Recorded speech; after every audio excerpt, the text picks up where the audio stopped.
Today's Thursday, and I'm joining American Hospital Association today for a Facebook Live. So a lot of our community members who are used to us being on a weekly basis and talking about COVID and what's going on in the health system may be a little surprised today because the topic's going to be a little bit different. I want to thank the American Hospital Association for the opportunity to go live, not only in our community and to our friends and families in this area, but to all rural across the United States. And it's a special day, and I'm honored to have the opportunity to talk for just a few minutes about rural America and about rural healthcare on the National Rural Health Day. So I appreciate the opportunity AHA has given us to talk about Titus Regional Medical Center and rural health, and the opportunity to represent rural healthcare administrators across the U.S. on this special day. You know, it's also a special year. Not only it's a special day with Rural Health Day, but it's also a special year with COVID and what we've all gone through together for the last 18 months. Titus Regional Medical Center is the last independent health system in Northeast Texas. We're 60 miles from the Oklahoma border, the Arkansas border, and the Louisiana border. We support Titus County of about 32,000 people and the four surrounding counties. So about 82,000 people are in our population. We've seen a lot of closures in Texas and across the United States in rural communities over the last few years. And that's hit close to home here as well. In 2014, we saw 4 hospitals close within 40 miles of us in all directions. You know, and when COVID hit this last year, you saw that. But we are continuing as rural hospitals, Titus and the other hospitals across the U.S. to do the best we can and to do unbelievable care from rural and urban. COVID has been a challenge for us. And, you know, for our team, we had 4 surges here in Mount Pleasant. We have a meat processing plant in our community. So we had one in May, July, November, and this most recently, and our most deadliest, in August and September of this year. But I want to say thank you to my community, to our physicians, and to our clinical leaders for everything they did. Even though Titus County had the largest population or COVID positives per 100,000 of 17,613 in Northeast Texas, we had the lowest fatality rate. 27 counties make up Northeast Texas. We had the highest or near the highest of COVID per 100,000 with the lowest mortality rate around the state average, way below Northeast Texas. And I thank my physicians and my clinical teams and everybody here in this hospital. On a National Rural Health Day, that's the one thing I want to talk about. What's different about rural health? And it's what we did during COVID. We pulled up our bootstraps. We wore many hats. We did a lot of things that we weren't used to doing to ensure our community had the best care, and we fought this pandemic together. A few things that our physicians did is, first of all, they came to the table on day one. Terry, how can we help? And our physicians took the lead in building protocols, processes, information. We all became experts of COVID. We followed the AHA and all the things they put out there, the CDC, the Texas Hospital Association, the Texas Organization of Rural Community Hospitals. Everyone came together. We were able to get these resources. You know, we were given monoclonal antibodies before the governor of Texas got it, when it was cool when he got it. We had infusion centers set up to help our community. We turned one of our registrations, or our lobby, into an urgent care clinic when the hospital became full. We closed a unit on the 3rd floor that I closed in 2013 because of hospital finances and the change in healthcare. We reopened in less than a week to make an infectious disease floor so we could isolate our COVID patients on that floor. You know, when a few weeks ago in September, we had the most fatalities in the 70-year history of our health system. We were holding patients, up to 9, in our emergency department, boarding them because we ran out of rooms in our hospital. Our ambulance, our EMS service, which is owned by our health system, went and made visits to the community members' houses that we discharged who may not have been ready. And you know what we found? They got better quicker at home with their own TVs, their own chairs, their own beds. That EMS person coming to visit them, they got better at home quicker. So, you know, we learned a lot during COVID, and I'm very proud of what our health system has done. We are a primary stroke center. We are a primary heart attack center. We are maternal level 2, a NICU level 2 here in the state of Texas with about 900 births a year. We also are proud to announce that just because we don't live in urban, you can get great quality and patient safety in rural communities. We received last week acknowledgement that we're a leapfrog A. We've been a C for many years. And over the last 2 years, our CNO, our physicians, our whole administration, our CQO have been focused on quality and patient safety. That's where it's at. I don't care if you're in the urban in Dallas or Houston or in rural America. They may have cooler toys, but you're going to get the same level of patient safety and quality. And we were so proud of that score in the last few weeks. One of the things when I talk about, and I've been an advocate about the disparity between rural healthcare and urban, and COVID showed that, twice the rate of death in rural communities versus urban. If you look at the amount of time you'll live, age expectancy, 3.5 years less in our community than the 5 largest counties in the state of Texas. You know, one thing we realized during COVID, it wasn't COVID that killed our patients. You know, that wasn't what the underlying reason was. The underlying reason was not COVID. It was the underlying conditions, the mortality of rural America. High blood pressure, obesity, smoking, binge drinkings, all those many different things that are going on. That's what is hurting rural America and what we have to focus on. One of our topics this next year will be the focus on inequity and getting health out in our community. We're currently working with the AHA and the Center of Innovation on a cohort, and we're one of 20 that are across the United States. And we're partnering with the city of Mount Pleasant to improve the health of Mount Pleasant. And we've got a partnership through AHA with Metopia to look at the data. You know, Mount Pleasant is life expectancy is 76.6. With the data we now have, we have the ability to break it into sections of the county, the city, and look and see a south part of our community 4 years almost less than some other areas. So we're using this data to make a difference in the community. And we're going to be opening up the Titus Strong, the Center of Healthy Living, to focus on some of those inequities and get away from the 4 walls of the hospital and have patient navigation throughout our whole city and then our county and our surrounding counties. But, you know, I'm wanting to use this time today, not just to talk about us, to answer any questions that you have about rural health care and some things maybe that we did here at Titus Regional that can be used in other places as well. And I don't see those questions right now, so I'll just keep talking from a vaccine standpoint and other things. You know, one of the challenges that we had during COVID was vaccines, and we fought hard to get vaccines in our community. They came out in December. You know, we got a few in the beginning. That was January and February, and we continued to not receive vaccines in Northeast Texas. So we worked hard with the state to get those vaccines from them, and we finally, in April, were able to get the vaccines, but we're behind the curve. You know, right now our vaccination rate, it's changed a little bit. We were about 53% on first dose for our county and our community. With the addition of 5+ in the last few days, you know, data has become a little bit more difficult. So the new rate, including 5 and above, is 48% for our community.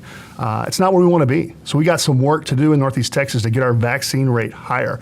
Our region in Northeast Texas is 46% and the state is 61%. So we have some work to do in this area. Some other things that we did during COVID that I thought that we're going to implement from here and going forward is one of the things our doctors implemented was a COVID huddle.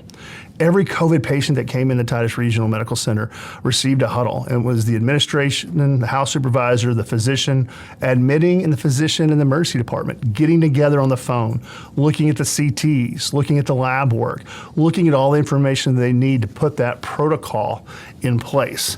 We saw that throughout. You know, one of our doctors who did that, Dr. Thurman, had over 1,200 huddles in these 18 months that he's participated in to make sure that we're providing the same level of care to all our patients. And it made a difference. You could see it on a daily basis. Another thing that we did when our ER was backed up, we took our registration area I talked about. We created that in less than 24 hours. You know, that's the difference in rural and urban. And we talk about the things that we are doing different and can do different. You know, we were able to turn on a dime. We're not a cruise ship. And that's the difference when you talk about rural America and you talk about urban type healthcare systems. We were able to take some walls down and move those things and the next day open up an area that would help our community. And I'm grateful to our community and to what our physicians and our clinical teams have given up over the last 18 months. The last few weeks have been, for lack of a better word, it's been nice. It's been a nice breath of fresh air. The bad news is we've been busy for 18 months with COVID, and now we've got so many other things we have to do. We've got to jump right back in. So we appreciate the opportunity to come today. Sorry the questions didn't work out, and I'm not seeing them on my side. But again, my email is Terry Scoggin at Titus Regional Medical Center.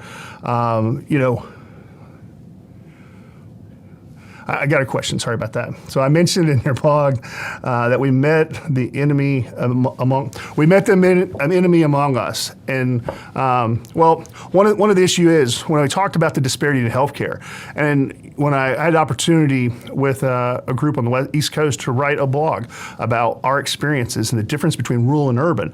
And what we did find out during COVID, the enemy was us. Look at me. I'm not in perfect health.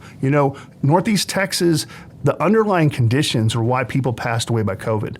95+% of our last group of hospitalized patients were unvaccinated individuals. They were also people who had underlying health conditions, diabetes, high blood pressure, obesity, smoking, all those things that lend to it. So in Northeast Texas, we've created those issues ourselves. And I'm a perfect example. And one of the things that I have to work on personally to ensure my health for this health system and my community as well is I have to get healthier. I have to do those things. And that's one of the reasons we're going to take inequities to the community. We have a large Hispanic population in this community. We have a large poverty issue in this community. And those are the things that we're going to have to address. It's so much more than the clinics and the hospital. We have to look into that. I appreciate the opportunity today. Again, my email is terry.scoggin at titusregional.com. If you have any questions or would like to talk more about this topic, would love to answer your questions, share what we've done, share some of the things we've put in place. We're very proud of what we've done. When I talk about the disparity in rural healthcare, a lot of people are saying, well, you're bad-mouthing rural healthcare. No, I'm not. I think some of the best things that are happening in rural healthcare, it's personal. Unfortunately, in conditions like this, it's personal. Our friends were the ones dying in that ICU. The people we go to church with, the people that we go to school with, the people in our neighborhood, our family, they were quarantined on the 3rd floor. They were in the ICU by yourself, and it hurts. And it hurts a lot from there. What are your thoughts on the latest numbers of drug overdose and deaths? How has your community dealt with opioid use disorder?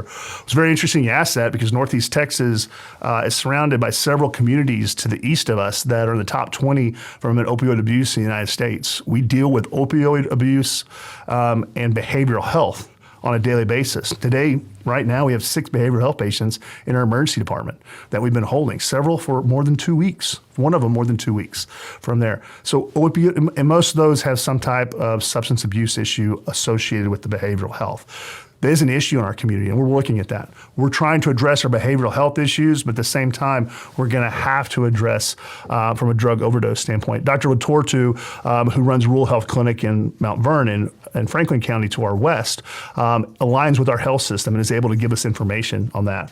What are the workforce challenges and how you address them? Just like everybody else, we're being gouged right now across the United States, and that's probably a bad word to use, and I apologize to the AHA, but we're being gouged right now by contract companies and putting travelers, people that are leaving here on some of our best nurses being offered 2 and 3 times what I can pay them, 6-digit figures to not travel, go 30 miles south of us or 45 miles south of us. That's not traveling. That's not going to the states far away. We're going to have to look at that. So those are the things we're going to focus on, but we're having challenges right now. We're going to have to build within our own and put things in place to retain.